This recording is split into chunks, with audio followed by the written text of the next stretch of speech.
Bienvenue dans notre exploration du jardin magnifique décrit dans la Genèse. Ce jardin, créé par Dieu, est un symbole de beauté, d'harmonie et de vie. Nous découvrirons comment ce lieu a été formé et les merveilles qu'il abritait. Dieu créa les cieux et la terre. La terre était informe et vide, mais Dieu, par sa parole, commença à façonner le monde. Il ordonna à la terre de produire de la verdure, des plantes et des arbres fruitiers. Dieu dit que la terre produise de l'herbe, des plantes portant des semences, et des arbres fruitiers. Et ainsi, la terre devint un lieu de vie, rempli de couleurs et d'odeurs, où chaque plante avait sa place et sa fonction. Dieu planta un jardin en Éden, un lieu parfait où la beauté de la nature se mêlait à la présence divine. Ce jardin était un havre de paix, où les rivières coulaient et où les arbres portaient des fruits délicieux.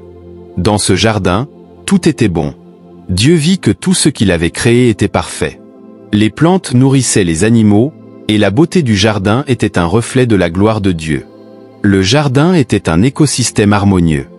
Les rivières apportaient l'eau nécessaire à la vie, et les arbres fournissaient l'ombre et la nourriture.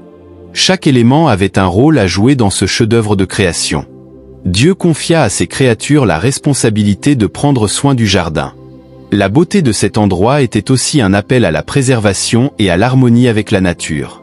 Le jardin magnifique d'Éden nous enseigne des leçons précieuses sur la beauté de la création et notre place dans celle-ci. Il nous rappelle l'importance de vivre en harmonie avec la nature et de respecter l'œuvre de Dieu. Le jardin d'Éden est un symbole d'espoir et de beauté. Même si nous ne pouvons pas retourner dans ce jardin, nous pouvons toujours apprécier la création qui nous entoure et travailler à préserver la beauté de notre monde.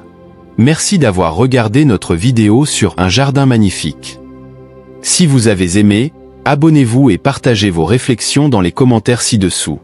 À bientôt pour une nouvelle exploration des histoires bibliques. Yes!